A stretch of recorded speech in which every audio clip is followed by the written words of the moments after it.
محترم دوستوں، بزرگوں اور بھائیوں، میں تھوڑا تھکا سا ہوا ہوں۔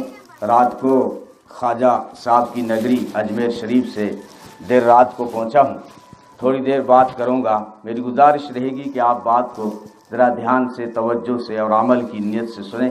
اللہ تعالی ہم سب کو عمل کی توفیق عطا فرمائے اور آخرت کی فکر نصیب فرمائے۔ اللہ تعالی بدلہ عطا فرمائے بہترین ہمارے اس نوجوان عالم کو، جنہوں نے بہترین اسلوب میں جو ہے قرآن و حدیث کی روشنی میں آپ کے سامنے بات رکھی۔ اللہ تعالی ہم سب کو عمل کی توفیق عطا فرمائے۔ تو جو میں نے احادیث کے ذخیرے میں ایک چھوٹی سی حدیث کا انتخاب کیا ہے وہ ہے الدنیا مزرعۃ للآخرہ، یہ دنیا آخرت کی کھیتی ہے۔ مزرعہ، آپ عرب میں رہتے ہو، وہاں مزرعہ استعمال ہوتا ہے، آپ جانتے ہو مزرعہ کس سے کہتے ہیں۔ تو نبی نے فرمایا دنیا مزرعۃ للآخرہ، یہ دنیا جو ہے یہ آخرت کی کھیتی ہے۔ جس طرح کھیتی میں جو بویا جاتا ہے ضرور اس سے کاٹا جاتا ہے، تو اس دنیا میں جو آیا ہے ضرور یہاں سے اٹھایا جائے گا، یہاں ضرور اٹھایا جائے گا۔ حالانکہ آپ نے کسان کو دیکھا ہوگا، وہ خود ہی اناج لگاتا ہے اور وہ خود ہی کچھ دنوں کے بعد، کچھ صبح شامیں گزرنے کے بعد وہ اپنے ہاتھ سے لگائی ہوئی پودوں کو کاٹ رہا ہوتا ہے۔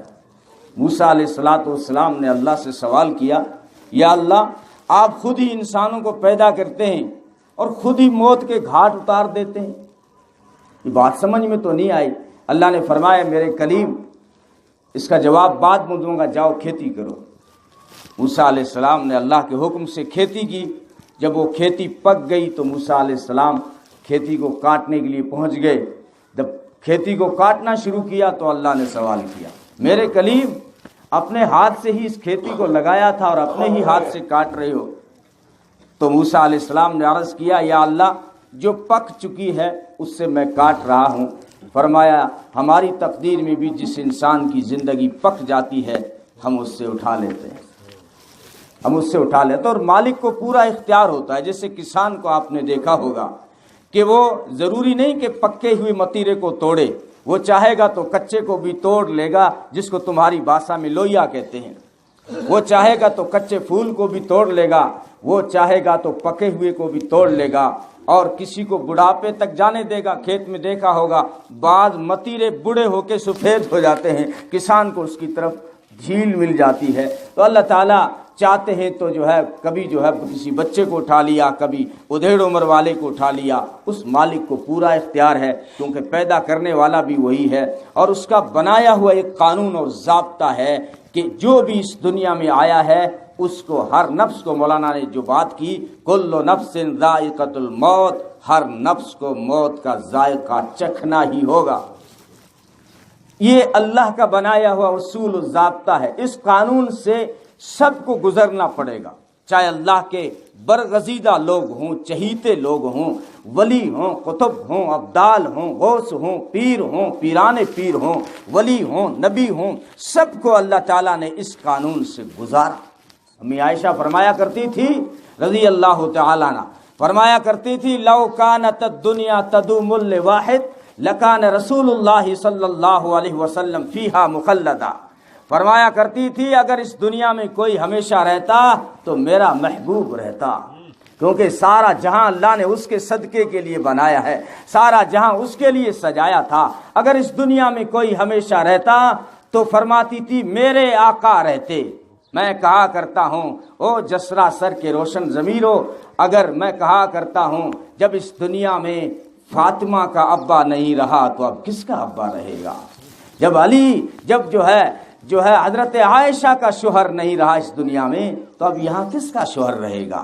تو وہی حضرت عائشہ فرما رہی ہیں لو کانت الدنیا تدوم لواحد لکان رسول اللہ صلی اللہ علیہ وسلم فیہا مخلدا، اگر اس دنیا میں کوئی رہتا تو میرا محبوب رہتا۔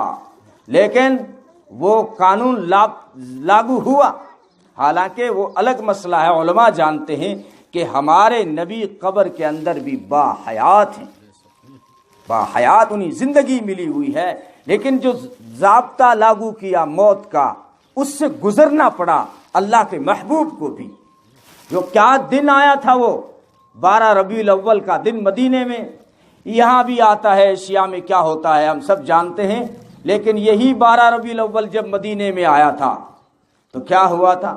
عبداللہ بن زید ہاتھ اٹھا کے کہہ رہے ہیں اللہ اندھا کر دے، جب میرا محبوب ہی نہیں رہا تو مجھے کسی کو نہیں دیکھنا، یا اللہ میرے کانوں کی سنوائی چھین لے، جب میرا محبوب پیاری باتیں کرنے والا نہیں رہا اب مجھے کسی کی میٹھی بات لگتی ہی نہیں ہے، مجھے کسی کی سننی ہی نہیں ہے۔ وہ دیکھو کونے میں عثمان غنی رو رہی مسجد نبی کے کونے میں، اور عمر جیسا جری انسان فرط غم میں ہوش کھو بیٹھتا ہے اور کہتا ہے خبردار اگر کسی نے کہہ دیا نا، خبر سنا دی اڑا دی تو گردن اڑا دوں گا۔ لیکن ابو بکر تھے جس نے آ کے امت کو سنبھالا، فرمایا عمر اجلس، بیٹھ جا، جو ہونا تھا وہ ہو گیا، بیٹھ جا۔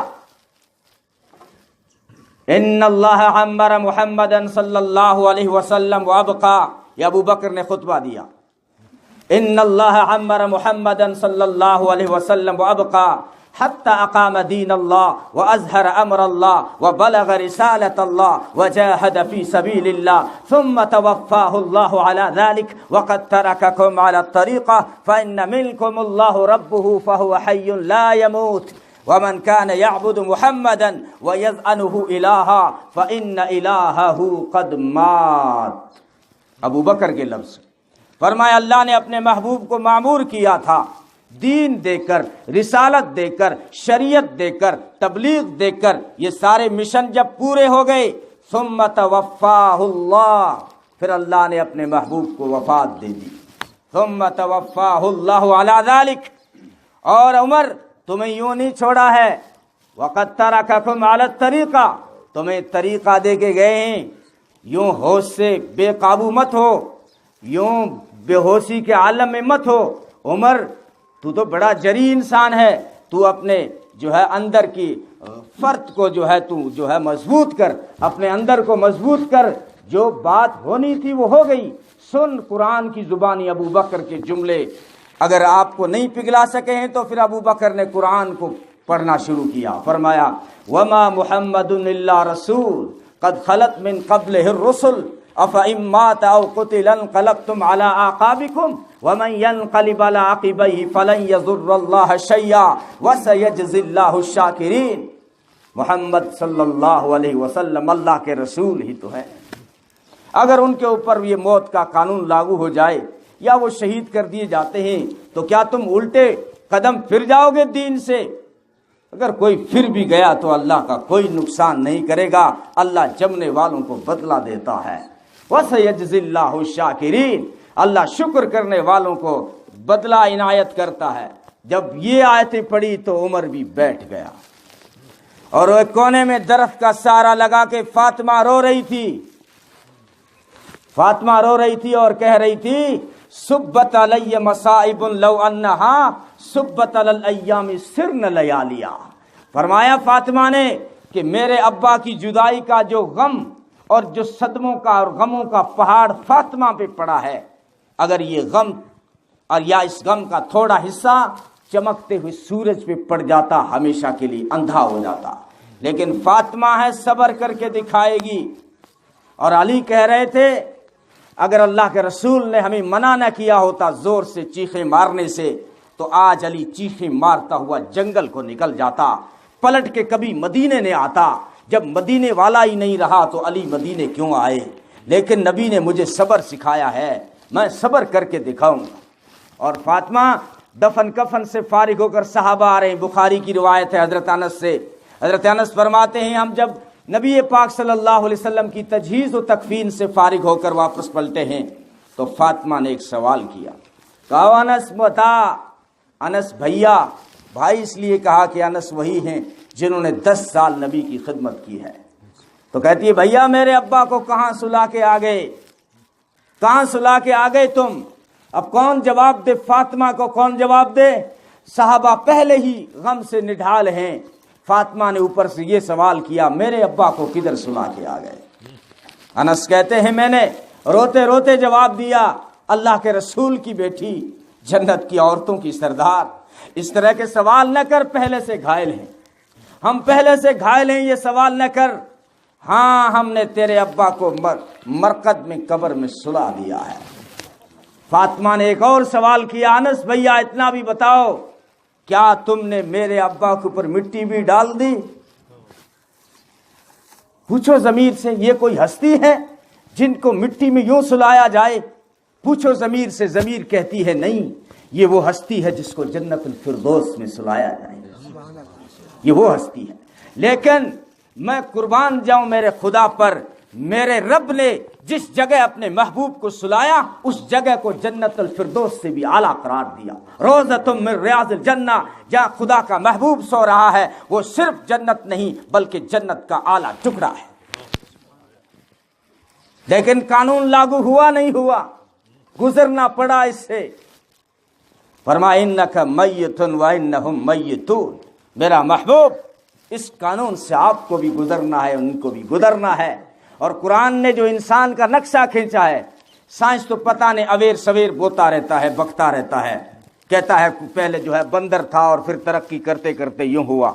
ذرا قرآن سے بھی پوچھو تو کہتا ہے لقد خلقنا الانسان من سلالۃ من طین ثم جعلناہ نطفۃ فی قرار مکین ثم خلقنا النطفۃ علقۃ فخلقنا العلقۃ مضغۃ فخلقنا المضغۃ عظاما فکسونا العظام لحما ثم انشأناه خلقا آخر فتبارك الله احسن الخالقین ثم انکم بعد ذلك میتون ثم انکم یوم القیامت تبعثون۔ فرمایا انسان کو ہم نے مٹی سے اٹھایا ہے اور پھر اس کا نطفہ بنایا، نطفے کا ہم نے لوتھڑا بنایا، لوتھڑے کی ہم نے بوٹی بنائی، بوٹی کی ہم نے ہڈی بنائی، ہڈی پہ ہم نے گوشت چڑھایا، گوشت پہ ہم نے چمڑا چڑھایا۔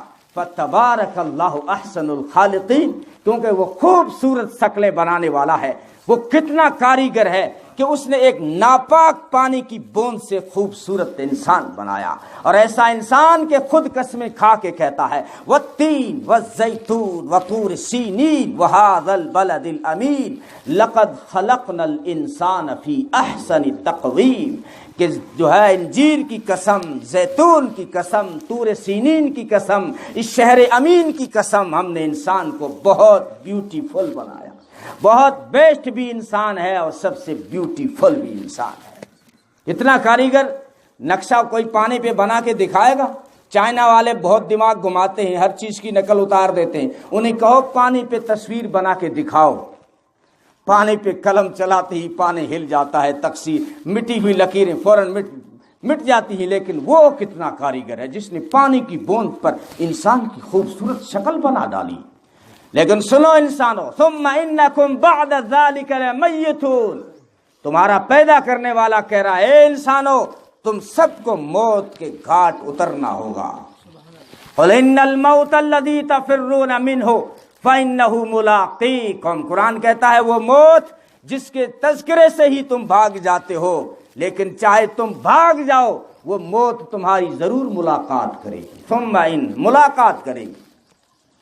اس لیے آخرت کی فکر بھائی کرنی ہے ضرور، جیسی کرنی ویسی بھرنی ہے ضرور، عمر یہ ایک دن گزرنی ہے ضرور، اور قبر میں میت اترنی ہے ضرور۔ آنے والی کس سے ٹالی جائے گی؟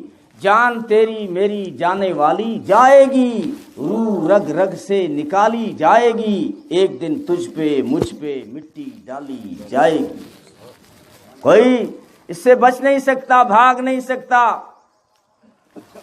تو میں کہہ رہا تھا کہ یہ اللہ کا بنایا ہوا ضابطہ ہے کہ اللہ کے برگزیدہ نبیوں کو گزرنا پڑا۔ داؤد علیہ السلام سیڑھی سے نیچے اتر رہے تھے، موت کے فرشتے نے آ کر راستہ روک لیا، اللہ کا بھیجا ہوا ہوں اور آپ کی روح نکالنے آیا ہوں۔ داؤد علیہ السلام نے فرمایا اگر روح نکالنی ہے تو اللہ کا حکم ہے تو نکال دینا، لیکن اتنی کیا جلدی ہے، سیڑھی سے نیچے تو اترنے دے مجھے۔ وہ موت کا فرشتہ بولا آپ اللہ کے نبی ہیں، نبی کو تھوڑا اختیار ہوتا ہے، نبی کو کیا